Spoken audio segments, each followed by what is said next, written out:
Class start करते हैं।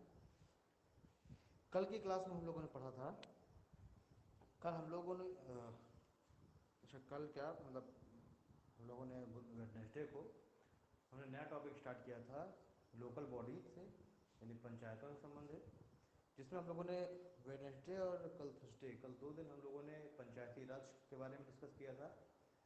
तो कल पंचायती राज आपका पूरा कंप्लीट हो चुका था।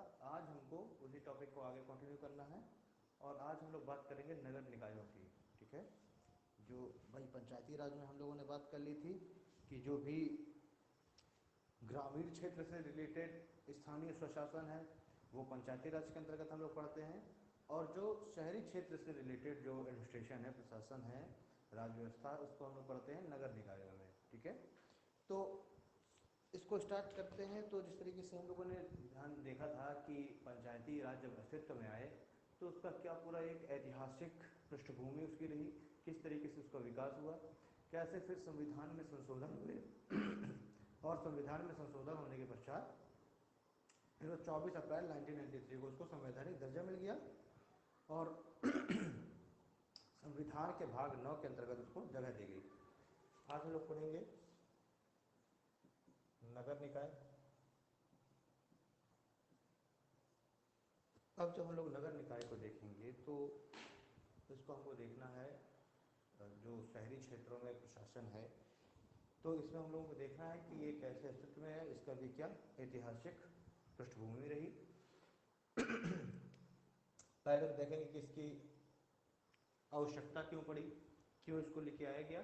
तो शहरी क्षेत्रों का प्रशासन चलाने के लिए, शहरी क्षेत्रों का एक जो राजनीतिक प्रशासन है, राज्य व्यवस्था है, उसको संचालित करने के लिए हमें नगर निकाय को संवैधानिक दर्जा दिया गया। जब संवैधानिक दर्जा दिया गया तो इसको हमको देखना है कि इसका ऐतिहासिक पृष्ठभूमि क्या रही, किस तरीके से ये अस्तित्व में आया। ठीक है, तो आज़ादी से पहले अगर हम देखें कि पहली बार इसको कब इसको स्वीकार किया गया या कब इसको ऐसा एक मॉडल लेकर के आया गया।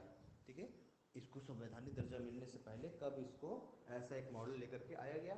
तो सबसे पहले हम देखें कि 1687 और 1688 में, 1687-88 में मद्रास में, ठीक है, 1687-88 में मद्रास में ऐसा सर एक मॉडल। आवाज नहीं अच्छा, आवाज़ नहीं आ रही क्या?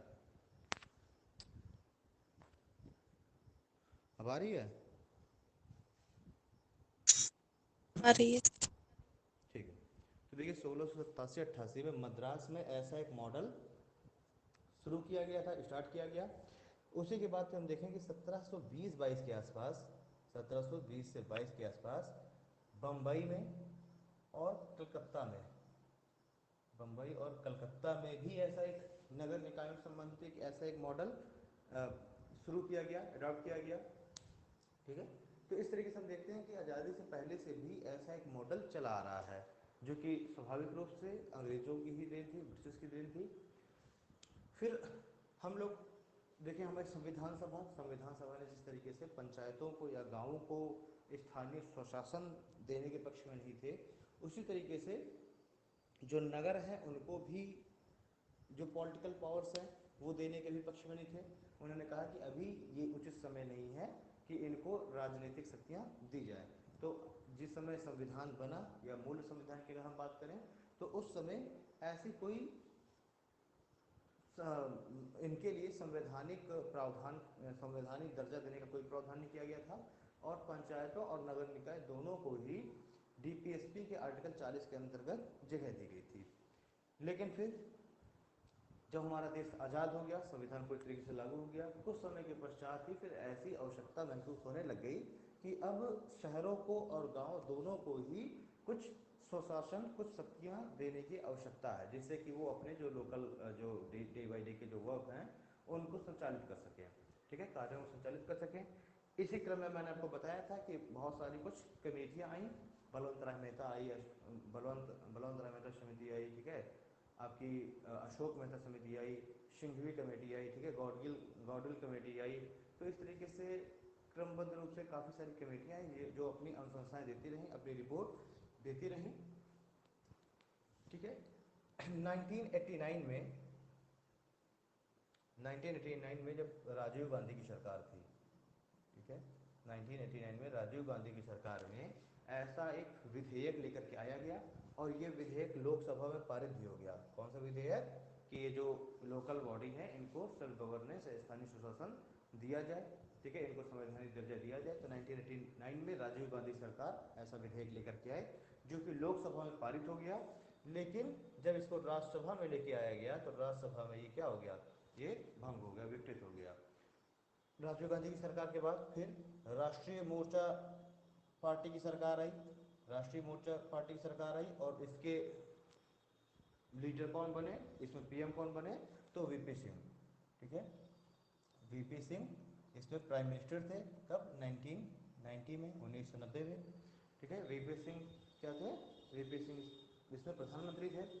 ये भी विधेयक लेकर के आए, ये भी जो है नगरों और गांवों को स्थानीय प्रशासन देने के लिए, उनको संवैधानिक दर्जा देने के लिए, पंचायती राज और नगर निकायों को वीपी सिंह भी विधेयक लेकर के आए। लेकिन जैसे इनका विधेयक लोकसभा में आया, इनकी क्या हुई? इनकी सरकार ही गिर गई, ठीक है। वीपी सिंह की सरकार बहुत लंबे समय तक चली नहीं थी। जैसे ही लोकसभा में आया ये विधेयक, लोकसभा में पारित हो भी नहीं पाया था और इनकी सरकार गिर गई। जब इनकी सरकार गिर गई तो विधेयक भी भंग हो गया। क्लियर? उसी के बाद 1991 में अगर हम देखें तो फिर आती है पीवी नरसिम्हा राव की सरकार, ठीक है, पीवी नरसिम्हा राव की सरकार आई। जब पीवी नरसिम्हा राव की सरकार आई 1991 में, तो ये सरकार पुनः से एक बार फिर विधेयक लेकर के आई, ठीक है। ये सरकार एक बार फिर से विधेयक लेकर के आई, यही इन पंचायतों को और जो नगर पंचायतें हैं इनको संवैधानिक दर्जा देने के लिए।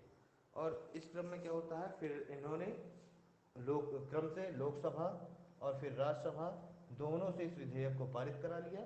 और विधेयक पारित होने के पश्चात 1992 में 1992 में 74th कॉन्स्टिट्यूशनल अमेंडमेंट हुआ, ठीक है,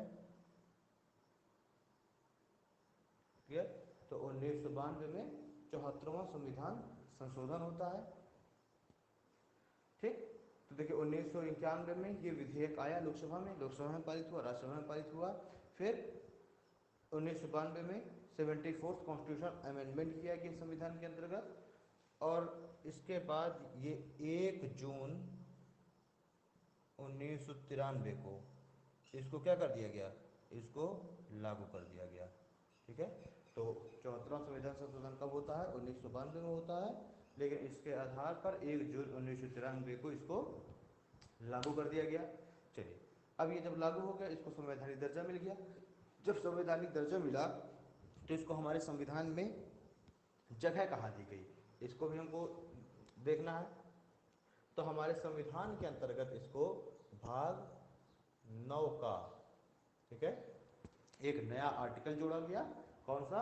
आर्टिकल 9 का, ठीक है, आर्टिकल 9 का एक नया आर्टिकल कह रहा हूँ, एक नया भाग जोड़ा गया, एक नया पार्ट। कौन सा पार्ट? भाग 9 का।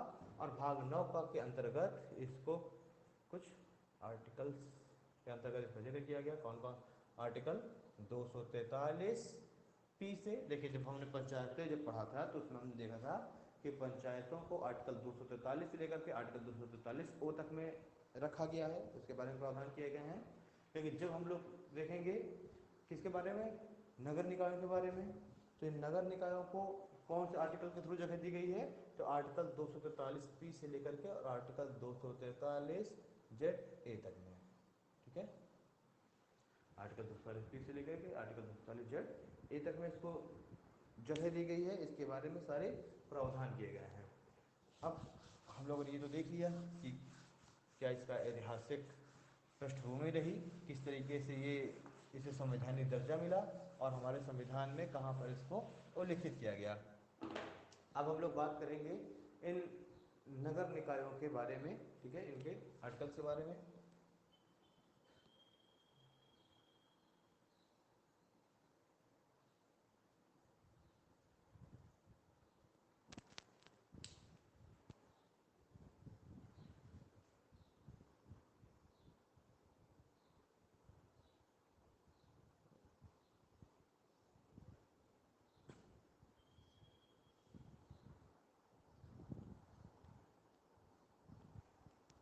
दीपिका बाई, आज आप पहले दिन आई हैं क्या क्लास में?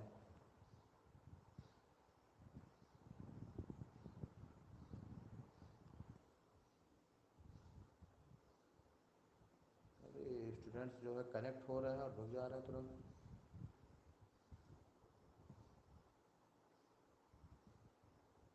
चलिए खैर, तो मैं बात कर रहा था नगर निकायों के बारे में। इनको संवैधानिक दर्जा देने की हमने बात कर ली कि क्या इसका ऐतिहासिक पृष्ठभूमि में रही, क्या क्रम रहा इनको एक संवैधानिक दर्जा देने के क्रम में, क्या क्या प्रोसीजर अपनाए गए, कैसे कौन सी सरकार, राजीव गांधी की सरकार आई, फिर वीपी सिंह की आई, फिर पीवी नरसिम्हा राव की सरकार आई, और किस तरीके से पीवी नरसिम्हा राव की सरकार में इसको 1992 में कॉन्स्टिट्यूशन अमेंडमेंट कर दिया गया, 74वां संविधान संशोधन कर दिया गया, और उसी के फलस्वरूप 1 जून 1993 को इसको संवैधानिक दर्जा प्रदान कर दिया गया। क्लियर? अब अगर हम बात करें कि आखिरकार नगर है क्या, ठीक है, नगर की जो परिभाषा है, नगर की परिभाषा के अंतर्गत, ठीक है, कौन से क्षेत्र आएंगे?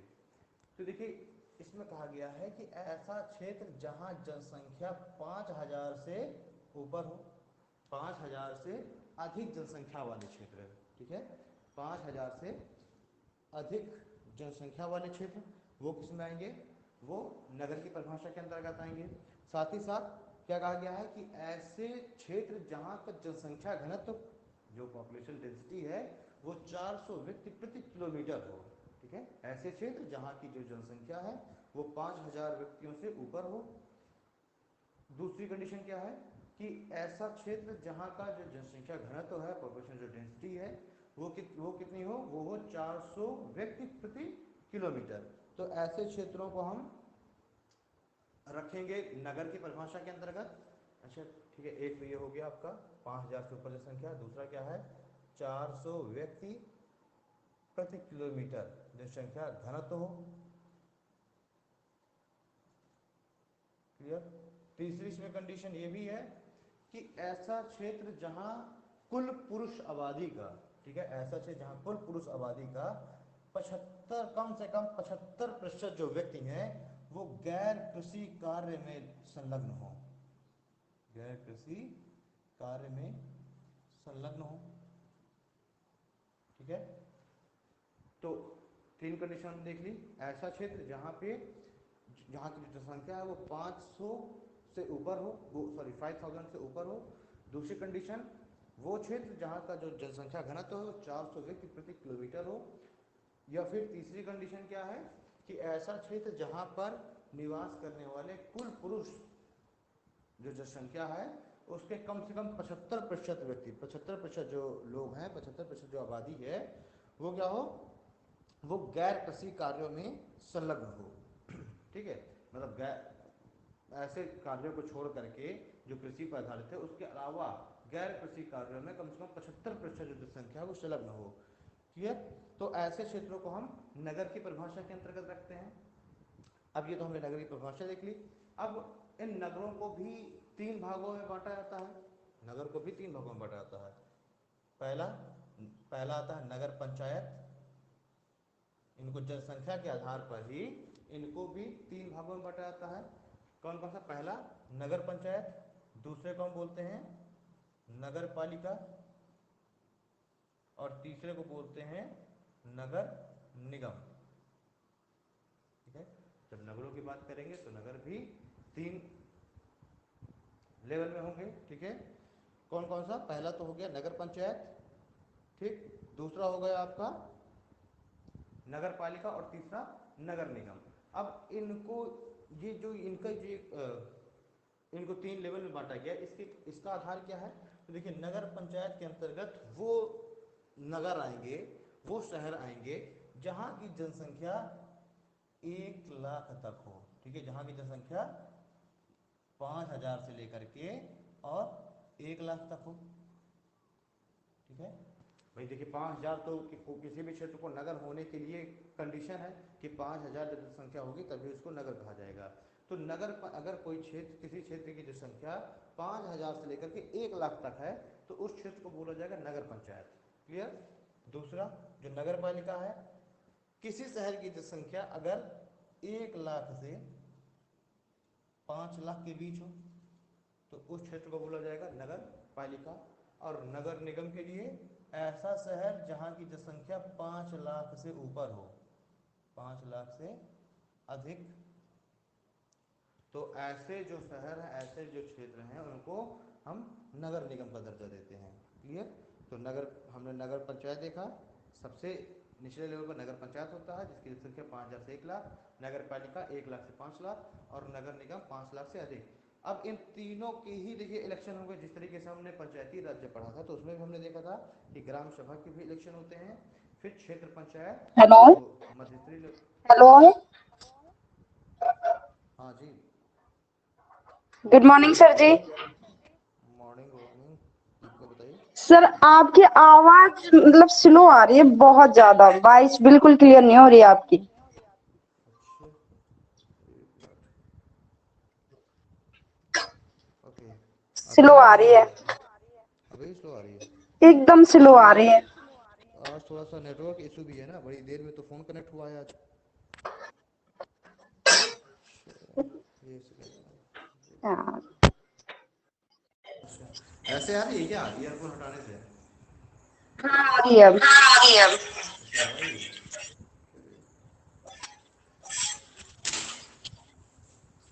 ठीक है, तो मैंने आपको बताया कि 3 लेवल पर ये नगर पंचायतें होंगी। जो नगर निकाय हैं वो भी 3 लेवल पर उनके इलेक्शन होंगे, नगर पंचायत, नगर पालिका, नगर निगम, जिसको जनसंख्या के आधार पर हम लोग कैटेगराइज करते हैं। क्लियर? अब हम लोग बात करते हैं इससे संबंधित जो भी आर्टिकल्स हैं उनको हम लोग डिस्कस करेंगे।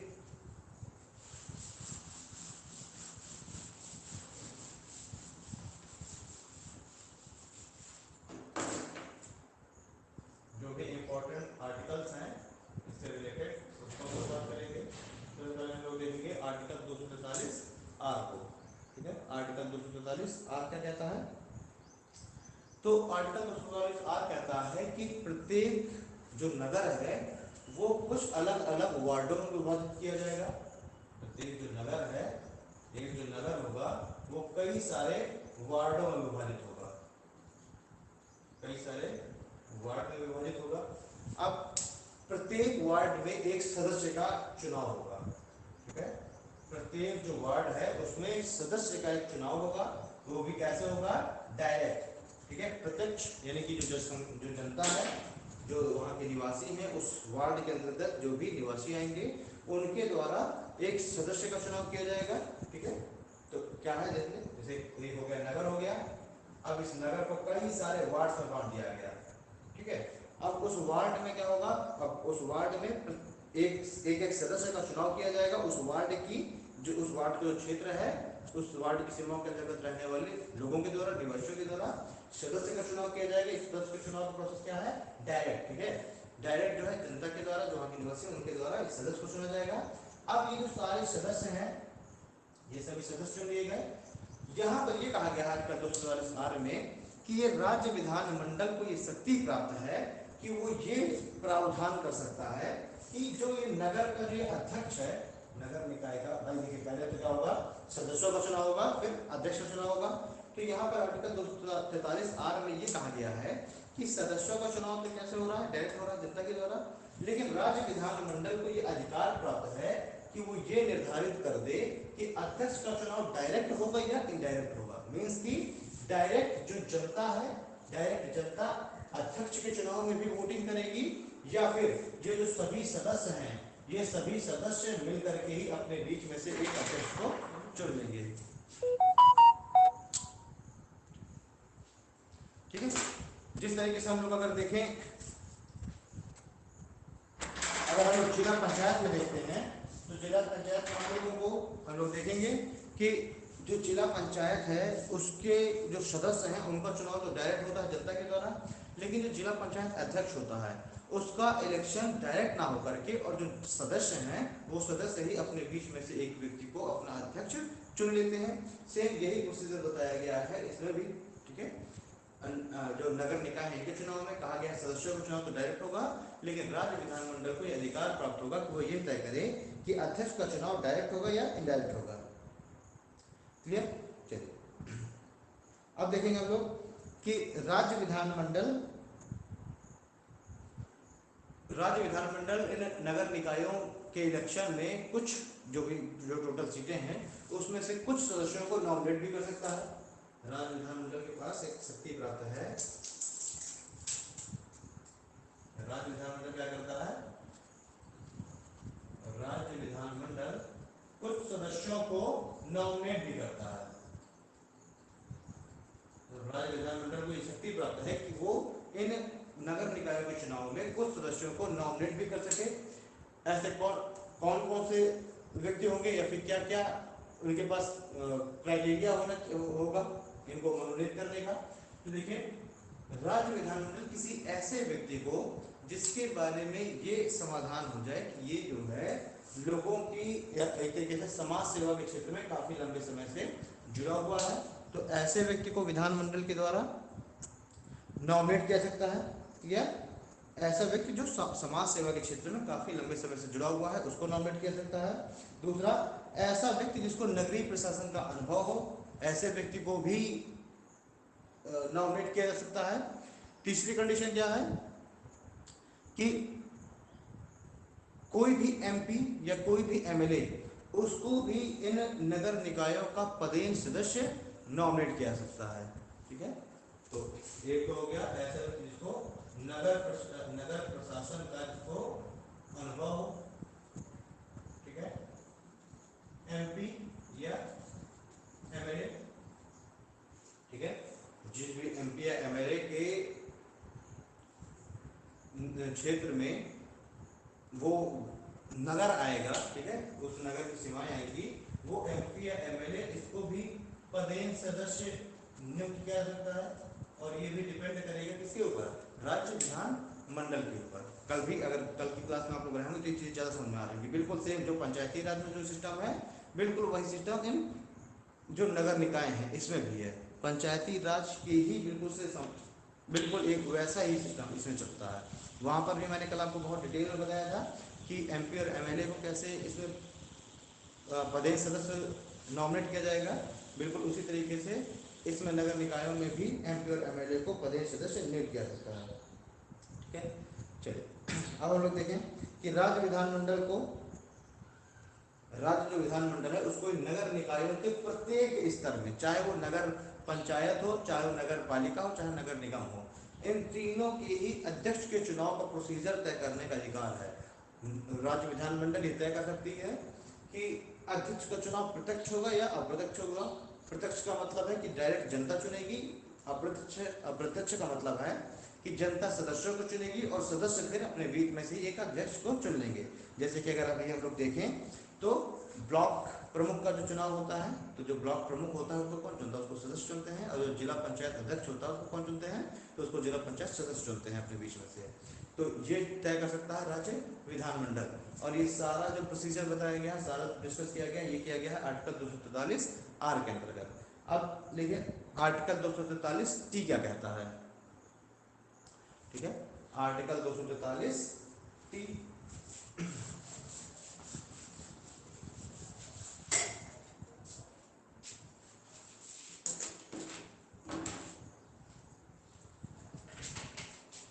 देखिए आर्टिकल 243 टी जो है वो रिजर्वेशन की बात करता है, आरक्षण की बात करता है। यानी जिस तरीके से पंचायतों में जब हम लोग पंचायती राज पर कल देख रहे थे उसमें हम लोग बात कर रहे थे कि वहां पर भी कुछ आरक्षण का प्रावधान किया गया है। सेम उसी तरीके से यहाँ पर भी आरक्षण का प्रावधान किया गया है। यानी कुछ सदस्य ऐसे हैं जिनके लिए सीटें रिजर्व की जाएंगी। कल पंचायती राज में मैंने आपको एक बार फिर से मैं रिपीट किए दे रहा हूँ। कल पंचायती राज में मैंने आपको बताया था कि जो क्षेत्र उस पंचायती राज के उस जो डेलिमिटेशन कमीशन है वो जिस क्षेत्र को उस कॉन्स्टिट्यूट जो असेंबली है उसके अंतर्गत शामिल कर देगा, ठीक है, निर्वाचक क्षेत्र के अंतर्गत शामिल कर देगा, तो वहां पर जनसंख्या के आधार पर सपोज दैट वहाँ की जनसंख्या है अगर 100 जनसंख्या है तो वहाँ की जनसंख्या के रेशियो में जो वहाँ पर एससी और एसटी निवासी हैं उनके लिए भी सीटें रिजर्व करनी पड़ेंगी। कहने का मतलब है कि अगर मान के चलिए कि वहाँ की जनसंख्या है 1 लाख, ठीक है, जनसंख्या कितनी है कुल मिलाकर के 1 लाख है। अब इस 1 लाख की जनसंख्या के ऊपर है टोटल सीटें हैं 100। अब ये जो 1 लाख की कुल जो जनसंख्या है उस क्षेत्र की, उसमें से एससी और एसटी कैंडिडेट मान के चलिए हैं 10,000। ठीक है, 10,000 एससी है, 10,000 एसटी है। मतलब कि कुल 1 लाख की जनसंख्या में 10% निवासी हैं एससी और 10% निवासी हैं एसटी। ठीक है, तो ये कहा गया है कि जिस रेशियो में वहां पर एससी और एसटी जो जनता है, जो एससी और एसटी जो लोग हैं, उनकी जनसंख्या जिस रेशियो में होगी कुल आबादी में, उसी रेशियो में उनको सीटों में भी रिजर्वेशन दिया जाएगा। तो अब 1 लाख की जनसंख्या में 10,000 है एससी, 10,000 एसटी, 10-10% है। तो यहाँ जो कुल सीटें हैं उसमें भी 10-10% सीटें दी जाएंगी एससी और एसटी को, यानी कि 10 सीट एससी की हो जाएंगी और 10 सीट एसटी की हो जाएंगी। यही प्रोसीजर था पंचायती राज में, सेम यही है नगर निकाय में। क्लियर? दूसरी बात इसी रिजर्वेशन में एक चीज और कही गई कि अब ये जो एससी और एसटी जो जनसंख्या है, जो एससी और एसटी जो निवासी हैं, इनको जितनी उनकी जनसंख्या के रिस्पेक्ट में जितनी सीटें दी जाएंगी, उसमें से 1/3 सदस्य इस इनकी जो है महिलाओं के लिए रिजर्व है। अब मान के चलिए कि टोटल मिलाकर के इनको मिलेगी कितनी सीटें? 20 सीटें, 10 एससी को 10 एसटी को। तो यहाँ पर कहा जा रहा है कि इनके अंदर इनकी जो महिलाएं हैं एससी और एसटी कैंडिडेट की, उनके लिए भी 1/3 सीटें होंगी। तो टोटल है 20 सीटें, 20 की 1/3 सीटें, लगभग 7 सीटें इस वर्ग की महिलाओं के लिए होंगी।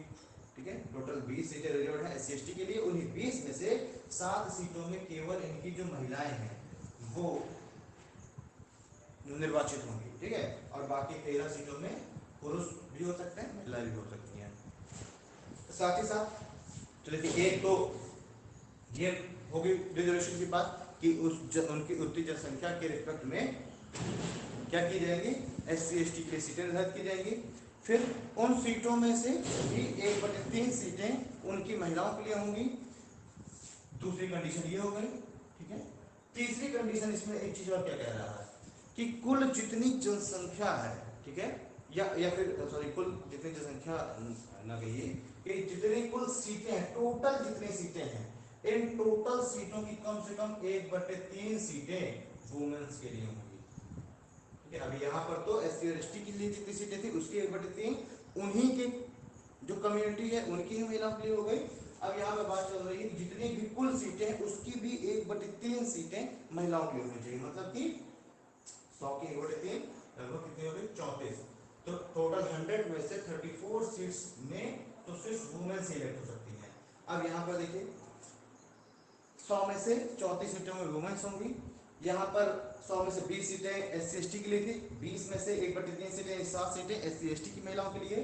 तो 7 सीटें ये हैं, कुल होनी चाहिए 34, 34 में 7 गए, बचे कितने, 27। ठीक है, तो 7 सीटों में तो एससी एसटी महिलाएं ही होंगी। बाकी जो 27 सीटें बच रही हैं, इन 27 सीटों में जनरल कैटेगरी की भी महिलाएं हो सकती हैं, एससी कैटेगरी भी हो सकती है, एसटी भी हो सकती है, ओबीसी भी हो सकती है। ठीक है, आई होप आप लोग समझ रहे हो कि मैं क्या कहना चाह रहा हूँ। टोटल अगर 100 सीटें हैं तो उन टोटल 100 सीटों में 34 सीटों में तो महिलाएं ही होंगी, वो सभी वर्गों की महिलाएं हो सकती हैं। ठीक है, मुस्लिम भी हो सकती हैं, सिख भी हो सकती हैं, ईसाई भी हो सकती हैं, Hindu, sorry SC ST OBC general, कोई भी महिलाएं हो उनके लिए कम से कम 34 सीटें हैं। इन 34 में से भी 7 सीटों में तो एससी और एसटी महिलाएं ही होंगी। बाकी की बची जो 27 सीटें उसमें से किसी भी वर्ग की महिलाएं हो सकती हैं, वो कॉमन होंगी।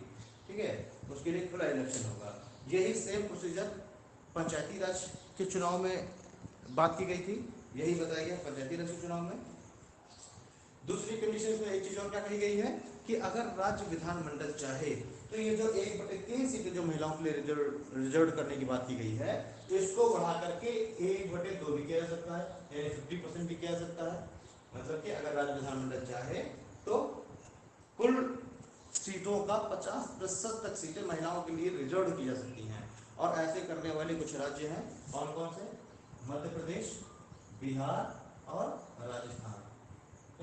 मध्य प्रदेश, बिहार और राजस्थान ये ऐसे राज्य हैं जहां पर महिलाओं के लिए 50% तक सीटें रिजर्व है।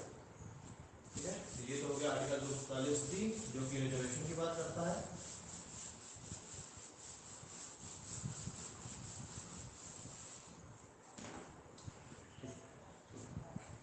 अब 243 के बाद हम लोग देखेंगे 243 जू।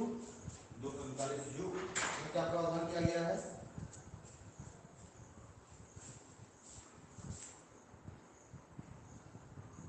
आर्टिकल 243 यू ये बात करता है दोस्तों कार्यकाल की, यानी कि जो भी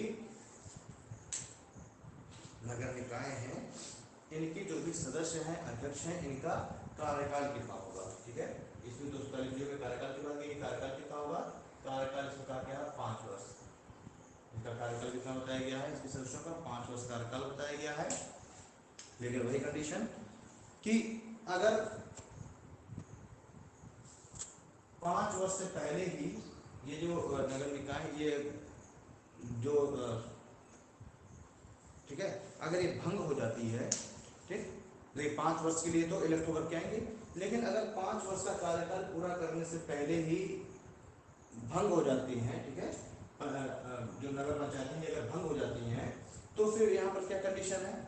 तो अगर 5 वर्ष से पहले मान के चलिए अगर 2 वर्ष में भंग हो गए, ठीक है, 2 वर्ष में अगर सरकार इनकी गिर गई तो फिर क्या होगा? तो फिर 6 महीने के भीतर भीतर, अभी देखिए मैं एक एग्जांपल बता रहा हूँ कि अगर 2 साल तक इन्होंने अपना टर्म पूरा किया और 2 साल के पश्चात गिर गई की सरकार, तो क्या होगा कि 6 महीने के अंदर अंदर नए चुनाव कंडक्ट कराना पड़ेगा। अब मान के चलिए कि 2 साल पूरा कर चुकी थी पिछली सरकार, इलेक्शन का नया प्रोसीजर होते होते 6 महीने का समय और निकल गया। कितना समय निकल गया? तो 2.5 वर्ष का समय निकल गया। अब जो नया नया जो पंचायत जो चुन के आएगी, ठीक है, नई जो पंचायत चुन करके आएगी वो अब 5 वर्ष के लिए नहीं चुन के आएगी, वो अब शेष कार्यकाल के लिए चुन के आएगी। ठीक है, जो भी नई जो पंचायत चुन करके आएगी वो अब 5 वर्ष के लिए नहीं बल्कि जो बचा हुआ जो कार्यकाल है उसके लिए चुन करके आएगी। तो एक चीज में आपको याद रखना है कि 6 महीने की कंडीशन है कि 6 महीने के अंदर अंदर नया चुनाव कंडक्ट हो जाना चाहिए। उसके बाद जो नई जो चुन करके आएगी सरकार, नई जो पंचायत चुन करके आएगी वो शेष कार्यकाल के लिए चुन करके आएगी। इन केस 5 वर्ष के कार्यकाल में से इसने अपना कार्यकाल पूरा कर लिया 4 वर्ष 7 महीने, ठीक है, 4 वर्ष 7 महीने पूरा कर चुकी थी, बचे थे केवल 5 महीने। और अब ये क्या हुआ? ये पंचायत जो है गिर गई, ठीक है, ये सरकार गिर गई। क्लियर?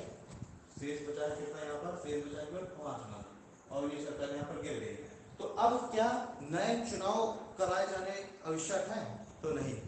अगर 5 वर्ष का कार्यकाल पूरा होने में 6 महीने या उससे कम का ही समय बचा हुआ है केवल, ठीक है, अगर जो पिछली जो सरकार है वो अपना कार्यकाल 4.5 वर्ष या उससे अधिक पूरा कर चुकी है तो अब नए इलेक्शन कंडक्ट कराने की कोई आवश्यकता नहीं है। ठीक है, नए इलेक्शन कंडक्ट कराने की यहाँ पर कोई भी आवश्यकता नहीं है। अब वो जो नए जो चुनाव होंगे वो अपने नियत समय में ही होंगे। ठीक है, तो क्या मैं समझाना चाह रहा हूं कि अगर 4.5 वर्ष का टर्म पूरा हो चुका है, केवल अब 6 महीने ही बचे हुए हैं, भाई यहाँ पर भी तो वही कंडीशन है कि 6 महीने में नए चुनाव हो जाने चाहिए, तो यहाँ पर अगर सिर्फ 6 महीने ही बचे हुए हैं तो फिर नए इलेक्शन कंडक्ट कराने की कोई आवश्यकता नहीं है। वो जो इनका जो नियत समय था 5 वर्ष बाद उसमें ही कंडक्ट होगा। ठीक है, उसमें ही चुनाव संपन्न कराए जाएंगे, नए यहाँ पर कराने की कोई आवश्यकता है नहीं।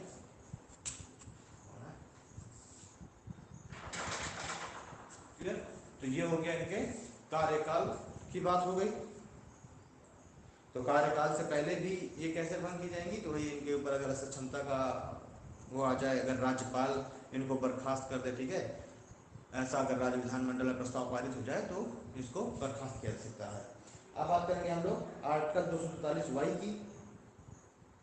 आर्टिकल 243, अच्छा वाई से पहले बात कर ले हम लोग आर्टिकल 243 वी की। ठीक है, आर्टिकल 243 वी की ये क्या प्रावधान करता है? तो ये प्रावधान करता है आपका अयोग्यता के ऊपर।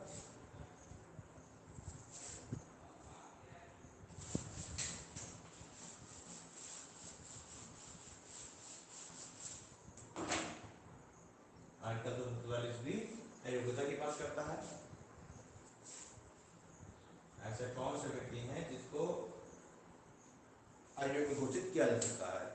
तो देखिए, अगर कोई सदस्य एक से अधिक, ठीक है, अगर कोई सदस्य 2 या 2 से अधिक क्षेत्रों का चुनाव लड़ रहा है, ठीक है, मान के चलिए किसी ने एक्स पंचायत नगर पंचायत क्षेत्र से भी अपना पर्चा भर रखा है और एक किसी वाई से भी भर रखा है, 2 जगह से एक साथ अपना पर्चा भर रहा है, तो यहाँ पर उसको जो है आयोग घोषित किया सकता है। उसके दोनों जगह से पर्चे भी निरस्त किए सकते हैं। ये राज्य निर्वाचन आयोग के पर निर्भर करेगा कि एक्स क्षेत्र से ही पर्चा रद्द कर रहा है कि वाई से कर रहा है या दोनों से कर रहा है। तो ये कंडीशन है आयोग घोषित करने की। एक तो अगर कोई 2 या 2 से अधिक क्षेत्रों से अगर पर्चा दाखिल कर देता है। दूसरी यहाँ अयोग्यता की शर्त में कहा गया है कि ऐसा कोई व्यक्ति जिसकी एज 25 वर्ष से कम है उसको अयोग्य घोषित नहीं किया सकता यहाँ पर, क्योंकि यहाँ पर जो मिनिमम एज है उसका क्राइटेरिया बताया गया है 21 वर्ष, ठीक है। तो ऐसा कोई व्यक्ति जो कि 21 वर्ष से कम की आयु रखता है उस व्यक्ति को भी यहाँ पर अयोग्य घोषित किया जा सकता है। साथ ही साथ तीसरी कंडीशन अयोग्य घोषित करने की ये है कि अगर कोई व्यक्ति चुनाव में ऐसे साधनों का प्रयोग करे जो कि राज्य निर्वाचन आयोग जिसके लिए रोक लगा चुका है, तो उस कंडीशन में भी इस व्यक्ति के ऊपर रोक लगाई सकती है चुनाव लड़ने की, इसको अयोग्य घोषित किया जा सकता है, ठीक है। अब आर्टिकल 39 भी हो गया, इसमें बहुत ज्यादा कुछ नहीं है। अब हमको बात करना है 243 वाई की। तो देखिए 243 वाई बात करता है राज्य निर्वाचन आयोग की। कल हम लोग बात कर ही चुके थे राज्य निर्वाचन आयोग के बारे में, है ना। कल हम लोगों ने बात करी ही थी।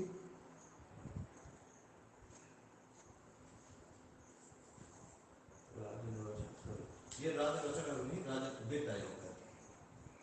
और आर्टिकल 243 जो ZA है वो बात करता है राज्य निर्वाचन आयोग के बारे में,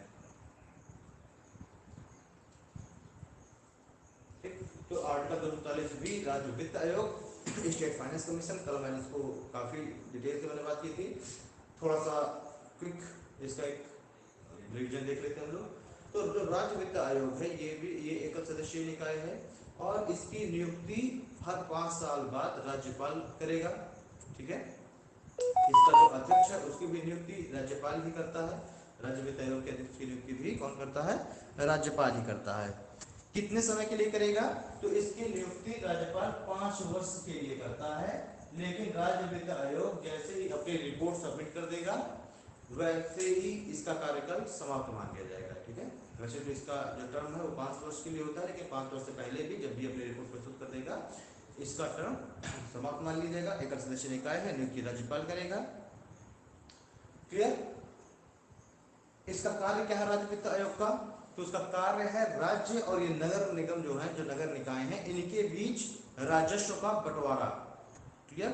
यानी कि राज्य जितना राजस्व का संकलन कर रहा है, राज्य के पास जितना राजस्व का कलेक्शन हो गया या फिर उसको केंद्र से जितना आवंटन हो रहा है पैसा, उसमें नगरों का हिस्सा तय करना कि जो नगर निकाय है उनको किस रेशियो में, कितने हिस्से में उनको धन आवंटित किया जाएगा, क्योंकि भाई नगर निकायों को भी अपने रोजमर्रा के कार्यों को संचालित करने के लिए धन की आवश्यकता है। तो एक तो राज्य वित्त आयोग का कार्य हो गया कि राज्यों और इन नगर निकायों के बीच में धन के आवंटन को सुनिश्चित करना, यानी कि एक रेशियो तय करना कि कितना रेशियो में इनको आवंटित किया जाएगा, इनका कितना हिस्सा होगा इस कुल राजस्व का। दूसरा राज्य वित्त आयोग का कार्य ये भी है कि राज्य विधानमंडल को ये सिफारिश करना, राज्य विधानमंडल से अनुशंसा करना कि इन नगर निकायों को भी कुछ लोकल लेवल पर, कुछ स्थानीय स्तर पर कुछ टैक्स का और कुछ जो ड्यूटीज हैं उस टैक्स और ड्यूटी को आरोपित करने और उनको वसूलने का अधिकार दिया जाए, जिससे कि उनके वो भी क्या हो सके, आत्मनिर्भर हो सके, ठीक है, स्वायत्त संस्था बन सके। क्योंकि भाई पैसा जब होगा तभी वो उनकी जो निर्भरता है राज्यों के ऊपर से कम होगी। तो ये अनुशंसा करता है कि इन नगरों को, नगर निकायों को कुछ आर्थिक स्वतंत्रता दी जाए ताकि वो कुछ टैक्स को आरोपित भी कर सके, उनको वसूल भी सके, जिससे उनकी जो आर्थिक जो दशा है वो भी सुदृढ़ हो और वो अपने रोजमर्रा के कार्यों को संचालित कर सके, क्लियर। ये तो हो गया आर्टिकल 243 वाई राज्य वित्त आयोग। अब देखते हैं राज्य निर्वाचन आयोग। तो देखिए राज्य निर्वाचन आयोग भी एकल सदस्यीय निकाय है, ये भी एकल सदस्यीय संस्था है। इसके अध्यक्ष की नियुक्ति भी राज्यपाल ही करता है, बशर्ते राज्यपाल अपने मन से ही करता है। जो भी उसको काउंसिल ऑफ मिनिस्टर्स, राज्य विधानमंडल की जो काउंसिल ऑफ मिनिस्टर है वो जो सिफारिश करेगी उसके आधार पर ही राज्यपाल राज्य निर्वाचन आयोग के अध्यक्ष की नियुक्ति करता है। राज्य निर्वाचन आयोग का कार्य क्या है? तो इसका कार्य है जो स्थानीय जो स्वशासन, जो स्थानीय स्तर के इलेक्शन है उनको कंडक्ट कराना, यानी पंचायतों के और इन नगर निगमों के, नगर निकायों के जो इलेक्शन है उनको कंडक्ट कराने की जिम्मेदारी किसके ऊपर होती है? राज्य निर्वाचन आयोग के ऊपर होती है। ठीक है, राज्य निर्वाचन आयोग इन पंचायतों और नगरों के जो चुनाव हैं इनको स्वतंत्र और निष्पक्ष रूप से कंडक्ट कराने के लिए ये जिम्मेदार होती है। यही मतलब कि जो इलेक्शन है वो स्वतंत्र और बिल्कुल से निष्पक्ष रूप से हो सके उसकी जिम्मेदारी करती है। ठीक है, राज्य निर्वाचन आयोग का और कार्य क्या है? ये डिलिमिटेशन कमीशन का गठन करती है जो कि क्षेत्रों का परिसीमन करते हैं हर इलेक्शन से पहले। उस क्षेत्र की जो वोटिंग लिस्ट है उसको तैयार करना, जो कैंडिडेट्स हैं उनको चुनाव चिन्ह का वितरण करना, क्लियर, साथ ही साथ जो वोट्स हैं उनकी काउंटिंग कराना और जो कैंडिडेट्स हैं उनको विजयी या फिर विजयी वगैरह घोषित करना। ठीक है, ये इनके कार्य हैं राज्य निर्वाचन आयोग के। राज्य निर्वाचन आयोग के कार्यों में सहायता देने के लिए हम देखते हैं कि एक राज्य निर्वाचन अधिकारी होता है, उसी तरीके से जिला लेवल पर एक जिला निर्वाचन अधिकारी होता है। ये इसके कार्यों में सहायता देने के लिए होते हैं। अब अगर राज्य निर्वाचन आयोग की हम लोग बात करें कि इसके जो अध्यक्ष है इसको इसके पद से हटाया कैसे जा सकता है, तो राज्य निर्वाचन आयोग के अध्यक्ष को इसके पद से उसी रीति से हटाया जाएगा जिस रीति से हाई कोर्ट के मजिस्ट्रेट को हटाया जाता है। क्लियर, जिस रीति से हाई कोर्ट का जो मजिस्ट्रेट है उसको हटाया जाएगा जिस प्रोसीजर से, सेम वही प्रोसीजर एक्सेप्ट किया जाता है राज्य निर्वाचन आयोग के अध्यक्ष को इसके पद से हटाने के लिए। ठीक है, चलिए अब देखिए जब हम लोग बात करें कि मैंने बताया कि इनको संवैधानिक दर्जा दिया गया 74th कॉन्स्टिट्यूशन अमेंडमेंट से, जिसे 1 जून 1993 को इनको क्या कर दिया गया, लागू कर दिया गया। तो एक तो हमारे संविधान में भाग 9 का जोड़ा गया, मैं आपको बता ही चुका हूँ। आर्टिकल जो 20 से लेकर के Z तक आर्टिकल जोड़े गए, लेकिन साथ ही साथ हमारे जो शेड्यूल हैं उन शेड्यूलों में भी बढ़ोतरी की गई। भाई अभी कल मैंने आपको बताया था कि 11 शेड्यूल जुड़ गया था पंचायती राज से संबंधित। उसी तरीके से जब ये नगर निकायों को जो संवैधानिक दर्जा मिला तो एक और नया शेड्यूल जोड़ा गया जो कहते हैं 12th शेड्यूल, 12वीं अनुसूची हमारे संविधान में जोड़ दी गई। ठीक है, जो कि नगर निकायों से संबंधित है, 12वीं अनुसूची जो कि नगर निकायों से संबंधित है, इसको भी हमारे संविधान में दर्जा दे दिया गया। अब मैंने अनुसूची के बारे में मैंने कल बताया था कि ऐसे विषय जो कि काफी डिटेल में जिनको हमें लिखने की आवश्यकता है तो उनको हम आर्टिकल्स में नहीं लिखते हैं, क्योंकि आर्टिकल में लिखने में वो आर्टिकल फिर बहुत बड़ा हो जाएगा। तो अगर कुछ जो एक्स्ट्रा जो चीजें हैं, हमें कुछ अगर एक्स्ट्रा जो चीजें लिखनी है, बतानी है, तो उनको हम शेड्यूल्स में बताते हैं। तो यहाँ पर क्या हुआ, यहाँ पर आर्टिकल जोड़े गए और इसी नगर निकायों से संबंधित ही एक नया शेड्यूल बना दिया गया, एक नया शेड्यूल हमारे संविधान में जोड़ दिया गया जिसको हम कहते हैं 12th शेड्यूल। अब ये जो 12वीं अनुसूची है इसमें क्या उपबंध किया गया है, क्या इसमें लिखा गया है, तो इसमें इन नगरों के कुछ जो है इस शेड्यूल में कुछ विषय बताए गए हैं, और विषय कौन से हैं, वो विषय हैं नगर निकाय से संबंधित, यानी कुछ ऐसे विषय बताए गए हैं जिसके लिए कहा गया है कि इन विषयों के बारे में कानून बनाने का अधिकार इन नगर निकायों को होगा।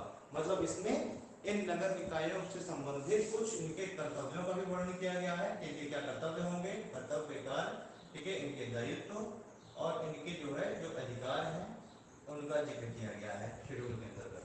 ठीक है, यानी इसमें कुछ सब्जेक्ट बताए गए हैं, सब्जेक्ट कितने, तो इसमें 18 विषय बताए गए हैं। कल अगर हम बात करें तो पंचायतों में हमने देखा था, पंचायतों में 29 विषय का उल्लेख किया गया था 11वें शेड्यूल के अंतर्गत, और इसमें जो 12th शेड्यूल है इसके अंतर्गत 18 विषयों का उल्लेख किया गया है जिन पर कानून बनाने का अधिकार किसको होता है, तो कानून बनाने का अधिकार नगर निकायों को होता है। ये अब ये जो 18 विषय हैं, 18 जो सब्जेक्ट है, ये कौन कौन से हैं, इसको हम लोग लिख लें। तो लिखिए कौन कौन से मुख्य 18 विषय हैं जिन पर कानून बनने का अधिकार नगर निकायों को दिया गया है। लिखिए कुछ इंपॉर्टेंट अधिकार कौन कौन से, मतलब कौन कौन से सब्जेक्ट हैं जिन पर कानून बनाने का अधिकार नगर निकायों को है। पहला लिखिए, आर्थिक और सामाजिक विकास की योजनाएं तैयार करना, सोशल एंड इकोनॉमिकल डेवलपमेंट की योजनाएं तैयार करना, planning of social and economical development, ठीक है। सड़कें एवं पुल का निर्माण करना, सड़कें एवं पुल का निर्माण करना, ये देखिए कुछ विषय है बताए गए कि इन विषयों पर कानून बनाएगा कौन, नगर निकाय बनाएंगे। और इन्हीं विषयों को पूरा करने के लिए ही, कानून बनाने के लिए ही, उनको संचालित करने के लिए ही नगर निकायों को भी धन की आवश्यकता होती है, और वही धन का जो बंटवारा है वो सुनिश्चित करता है वित्त आयोग, ठीक है। दूसरा, स्वच्छता की व्यवस्था करना, स्वच्छता और सफाई की व्यवस्था, ठीक है। नगरीय निर्धनता उन्मूलन कार्यक्रम, नगरीय निर्धनता उन्मूलन कार्यक्रम,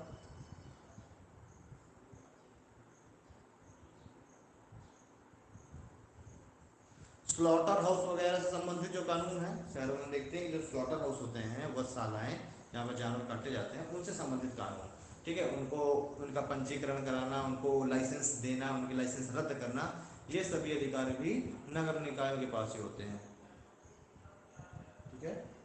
स्लॉटर हाउस वगैरह संबंधित, लोगों के बर्थ सर्टिफिकेट एवं डेथ सर्टिफिकेट संबंधित कानून, जो भी निवासी, जो भी व्यक्ति पैदा हो रहा है उस क्षेत्र के अंतर्गत, उसको बर्थ सर्टिफिकेट प्रोवाइड करना और उसको डेथ सर्टिफिकेट प्रोवाइड करना, ठीक है। नागरिकों, निवासियों के लिए पार्क आदि की सुविधाएं प्रोवाइड करना, ठीक है, पार्क वगैरह बनाना, ठीक है, वृक्ष लगवाना, ये सभी जिम्मेदारी भी। स्वास्थ्य संबंधी कार्य करना, ठीक है, प्राइमरी लेवल पे जो है शिक्षा की व्यवस्था करना, और जो सामुदायिक चिकित्सा व्यवस्था है उसकी व्यवस्था करना, ठीक है। समाज के ऐसे वर्ग, जैसे समाज में महिलाएं हो गई, बच्चे हो गए, विकलांग हो गए, कोई विक्षिप्त व्यक्ति हो गया, इन सभी के लिए भी प्रावधान करना, इन सभी की जिम्मेदारी भी किसकी होती है, इन सभी व्यक्तियों के हितों का संरक्षण करना। कोई अगर विकलांग व्यक्ति है, ठीक है, कोई मानसिक रूप से विक्षिप्त व्यक्ति है, या फिर कोई समाज का बिल्कुल से एक ऐसा व्यक्ति को वंचित कोई व्यक्ति है, तो उस, उनके हितों के संरक्षण करने के लिए प्रावधान करना,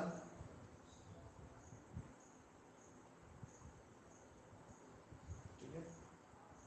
साथ ही साथ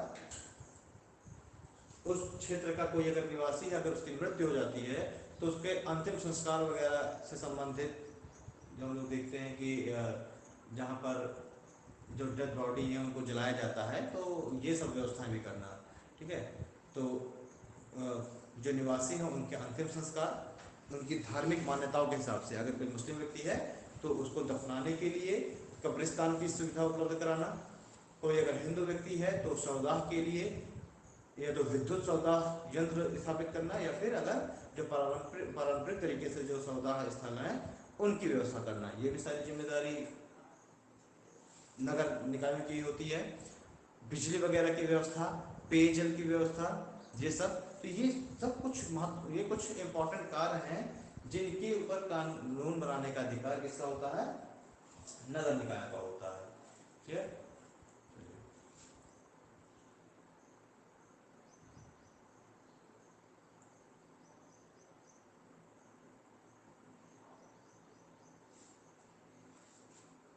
आज की क्लास में पता नहीं सब कहाँ चले गए।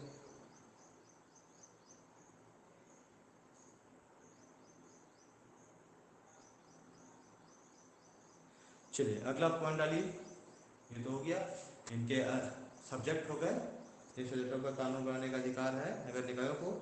अगला पॉइंट डालिए, शहरी शासन के प्रकार।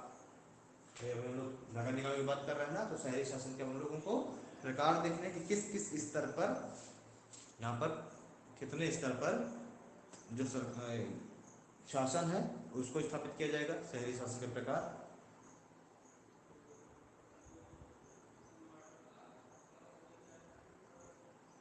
नीचे लिखिए।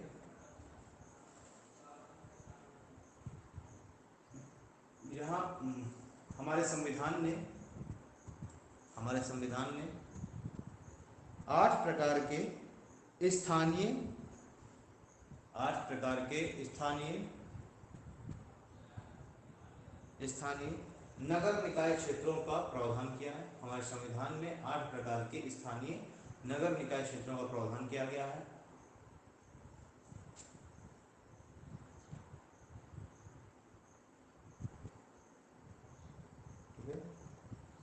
क्योंकि मतलब 8 प्रकार के नगर निकाय क्षेत्र सृजित किए गए हैं 8 लेवल पर।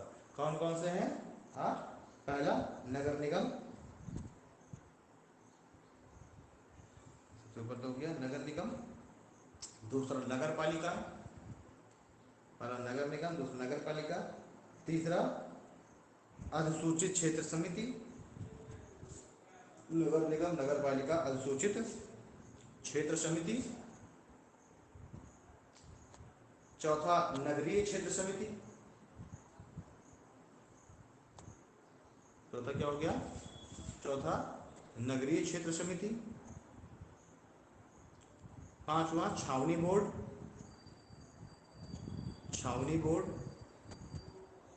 छठवां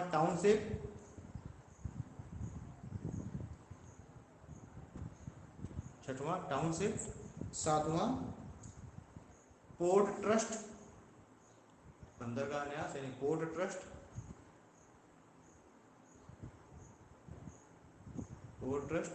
यानी बंदरगाह न्यास। और अंतिम विशेष उद्देश्य एजेंसी, मतलब इस स्पेशल कोई इकोनॉमिक जोन है तो स्पेशल इकोनॉमिक जोन, ईजेड वगैरह क्षेत्र, ठीक है, SEZ जिसको हम कहते हैं, स्पेशल इकोनॉमिक जोन क्षेत्र, ठीक है। तो ये 8 जो है स्थानीय नगर निकायों के जो है वो सृजित किए गए हैं, ठीक है। 8 भागों में इसको बांटा गया है।